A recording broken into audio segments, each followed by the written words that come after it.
Hello everyone, this is doctor Jeevesh Yadav. तो प्रसूति तंत्र में स्त्री रोग का हम लोग मोस्ट इम्पॉर्टेंट 23 टॉपिक देख रहे थे फॉर यूनिवर्सिटी एग्जाम पेपर 2 का। ठीक है, सीरीज को कंटिन्यू करते हुए आज हम जो है टॉपिक नंबर 11 के विषय में बात करेंगे।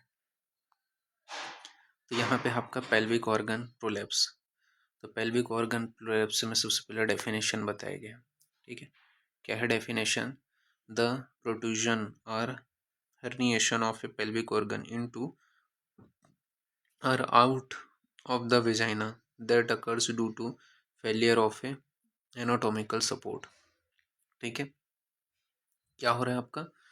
प्रोट्रूजन यानी कि बाहर निकल जा रहा है या फिर हर्निएशन हो रहा है। ठीक है, पेल्विक ऑर्गन का और out of the vagina that occurs due to failure of the anatomical support. तो वो क्या कहलाएगा? Pelvic organ prolapse. इसमें बताया गया है यूट्राइन प्रोलैप्स। ठीक है, यूट्राइन प्रोलैप्स मतलब descent of the cervix and uterus. ठीक है, तो वो क्या है? यूट्राइन प्रोलैप्स क्या रहेगा? एपिकल या वॉल्टर प्रोलैप्स किसको बोलते हैं? तो decent of the apex of the vagina after hysterectomy. ठीक है, तो एपिकल या वॉलंटर प्रोलैप्स कहलाता है वो। फिर एंटीरियर वेजाइनल वॉल प्रोलैप्स। तो एंटीरियर वेजाइनल वॉल प्रोलैप्स में बताए हैं सिस्टोसील एंड यूरेथ्रोसील। तो सिस्टोसील में बताया गया है herniation of A urinary bladder. तो वो क्या है? सिस्टोसील कहलाएगा। और यूरेथ्रोसील यानी कि हर्निएशन ऑफ ए यूरेथ्रा, वो क्या है? यूरेथ्रोसील कहलाएगा। पोस्ट वेजिनल वॉल प्रोलेप्स में बताया गया है। तो पोस्ट वेजिनल वॉल प्रोलेप्स दो टाइप्स के होंगे,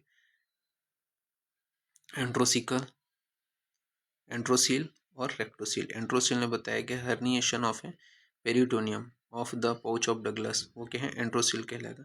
रेक्टोसील मतलब हर्निएशन ऑफ ए रेक्टम, तो वो क्या है? रेक्टोसील है।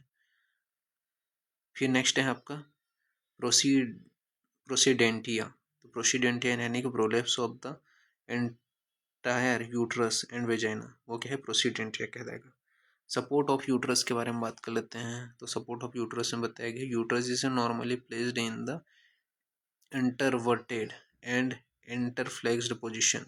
ठीक है, यूट्रस जो है नॉर्मली प्लेस्ड कैसे होते हैं? Anteverted and anteflexed position. It lies between the bladder and rectum.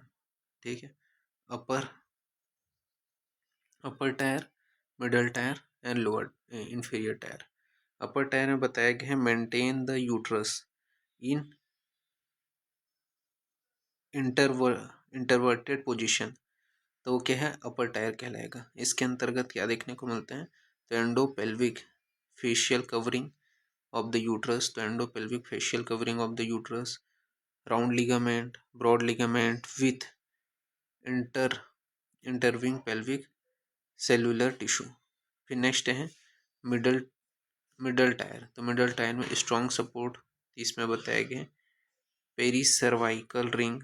ठीक है, तो pubo cervical ligament, cardinal ligament, uterosacral ligament, rectovaginal spectrum. ठीक है, मिडल टायर में। इन्फीरियर में क्या होता है? तो इन्फीरियर सपोर्ट जैसे कि फ्लोर मसल्स जैसे levator ani, endopelvic fascia, levator levator play levator plate. ठीक है, पेरिनियल बॉडी, यूरोजेनाइटल डाइफ्राम। ठीक है, तो ये क्या है? इन्फीरियर टायर के अंतर्गत आता है। फिर नेक्स्ट है सपोर्ट ऑफ वेजाइना, सॉरी हाँ, सपोर्ट ऑफ वेजाइना। तो इसको लेवल 1, लेवल 2 एंड लेवल 3 में डिवाइड किया गया है। तो लेवल 1 में क्या है? तो लेवल 1 में बताया गया है कि apex of vagina and cervix, इसको कौन करते हैं? तो uterosacral ligament and cardinal ligament, ये आपका जो है सपोर्ट करते हैं। लेवल 2 में बताया गया है middle third of the vagina to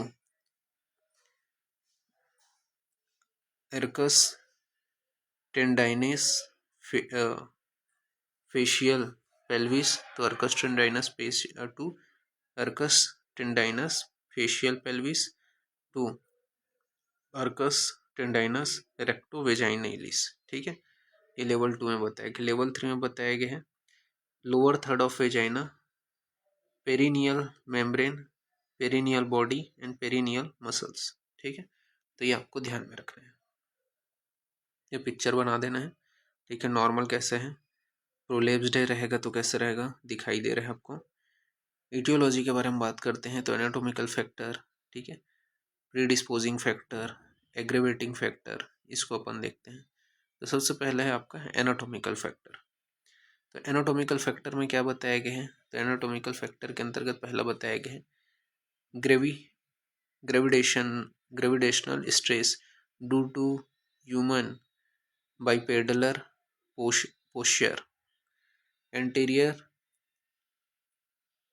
inclination of a pelvic directing the force more anteriorly, stress of the pituitary causing maximum damage to puborectal fiber of the levator ani, pelvic floor weakness due to urogenic urogenital hiatus and the direction of the obstetric axis through the hiatus।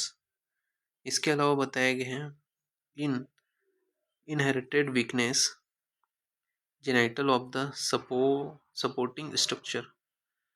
फिर next है आपका predisposing factor acquired congenital. तो acquired के अंतर्गत बताया गया है trauma of the vaginal delivery causing injury, tear and break to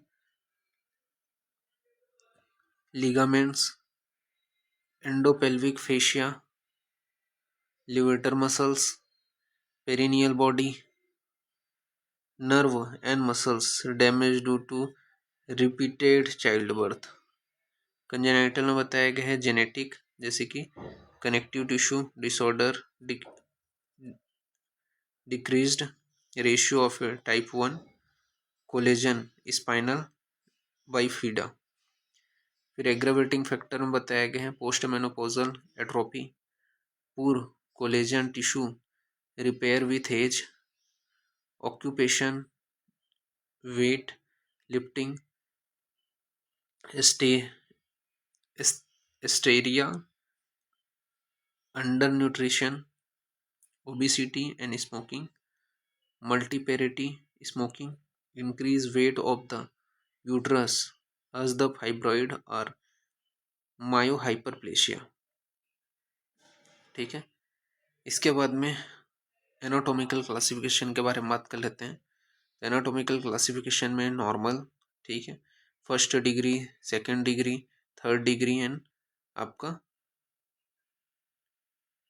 प्रोसीडेंटिया, ये तीन 4-5 भाग में आपका डिवाइड किया गया है एनाटॉमिकल क्लासिफिकेशन को। तो नॉर्मल में कैसा होगा, दिखाई भी दे रहा होगा आपको। इसमें क्या होगा, cervix at the level of ischium spine, ischium spine के लेवल में है। फर्स्ट डिग्री में क्या है, cervix below the spine but above the introitus. ठीक है, तो cervix below the spine but above the introitus. Second degree में बताया गया cervix at the level of introitus. Third degree में बताया गया cervix outside the introitus and procidentia में बताया गया यूट्राइन फंडस आउटसाइड द इंट्रेटस। ठीक है, तो ये चीज़ ध्यान में रखना है। फिर नेक्स्ट है type of A genital prolapse. तो वेजाइनल होता है और यूट्राइन होता है। वेजाइनल के अंतर्गत 2 भाग में डिवाइड किया गया है। पहला आपका एंटीरियर वॉल और दूसरा है posterior wall. Anterior wall, posterior wall. Anterior में बताया है cystocele in upper 2/3, urethrocele in lower 1/3 and cystourethrocele in combination. Posterior wall जो है उसको अपन 3 भाग में डिवाइड किए हैं, रिलैक्स्ड पेरिनियम, रेक्टोसील मिडिल 1/3, इसके अलावा वोल्टेड प्रोलेप्स। ठीक है, अब ये 2 प्रकार के होंगे, प्राइमरी एंड सेकेंडरी। प्राइमरी के अंतर्गत बताया है एंटेरोसील अपर 1/3, secondary following vaginal hysterectomy and abdominal hysterectomy. ठीक है, यूट्राइन जो है उसके अंतर्गत यूरेथ्रो वेजाइनल एंड कंजेनाइटल, ये 2 टाइप आएंगे, तो ये चीज़ ध्यान में रखना। फिर इसके बाद में पॉप के बारे में बताया गया है। तो ये दो टाइप्स के तीन भाग में डिवाइड किया गया है, एंटेरियल, मिडल एंड पोस्टीरियर। एंटेरियल में क्या आता है, तो ब्लैडर, यूरेथ्रा एंड पैरावेजाइनल हो गया। मिडिल में यूट्रस, वेजाइनल, वोल्टर आता है। पोस्टीरियर में pouch of Douglas, rectus and perineum आता है। फिर नेक्स्ट है डिफरेंशियल डायग्नोसिस। तो डिफरेंशियल डायग्नोसिस में बताया गया है cervical endometrial polyp, chronic inversion of a uterus, hypertrophy, elongation of cervical, Gartner's cyst. फिर इसके बाद में है सिम्टम्स बताया गया है। तो सिम्टम्स में बताया गया एसिम्टोमेटिक रहते हैं, ठीक है। Fullness in the vagina, mass of descending per vagina, on straining at rest, low back ache आपको देखने को मिलेगा। इसके अलावा यूरिनरी सिम्टम्स, जैसे कि इस यूरिनरी सिम्टम्स के अंतर्गत sensation of incomplete emptying, frequency and urgency, dysuria, stress, incontinence, ठीक है, ये अब देखने को मिलेगा। बॉडी सिम्टम, बाउल सिम्टम्स के अंतर्गत बताया गया है कॉन्स्टिपेशन आपको देखने को मिलेगा, इनकम्प्लीट एम्प्टिंग आपको देखने को मिलेगा, स्प्लेरेटिंग एंड स्ट्रेचिंग ये देखने को मिलते हैं, सेक्सुअल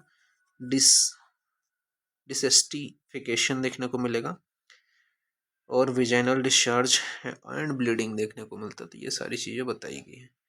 फिर मैनेजमेंट ऑफ पीओपी कैसे करेंगे, तो प्रिवेंशन, कंजर्वेटिव एंड सर्जिकल कर सकते हैं। प्रिवेंटिव में के अंतर्गत अपन adequate antenatal and intranatal care कराएंगे। तो adequate antenatal and intranatal care कराएंगे, एडिक्वेट पोस्टनेटल केयर कराएंगे, general measures to avoid chronic cough, constipation, heavy weight lifting, ये सभी चीज़ें आ जाएंगी प्रिवेंटिव में।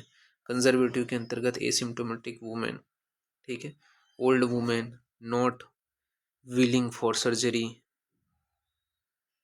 उनमें अपने को कंजर्वेशन ट्रीटमेंट कराना है। माइल्ड डिग्री प्रोलेप्स में अपने को कंजर्वेटिव ट्रीटमेंट देना है। पीओपी इन अर्ली प्रेगनेंसी, तो उसमें अपने को कराना है। इसके अलावा सर्जिकल में इंटीरियर सर्जिकल में क्या करेंगे, इंटीरियर कल्फ्रो कल्फ्रोफी कराएंगे फॉर ए सिस्टोसील, यूरेथ्रोसील। इसके अलावा पेरिनोफी, तो पेरिनोफी में क्या कराते हैं, पेरिनोफी में बताया गया कि for repairing of a post vaginal wall prolapse, फिर repair of a enterocele and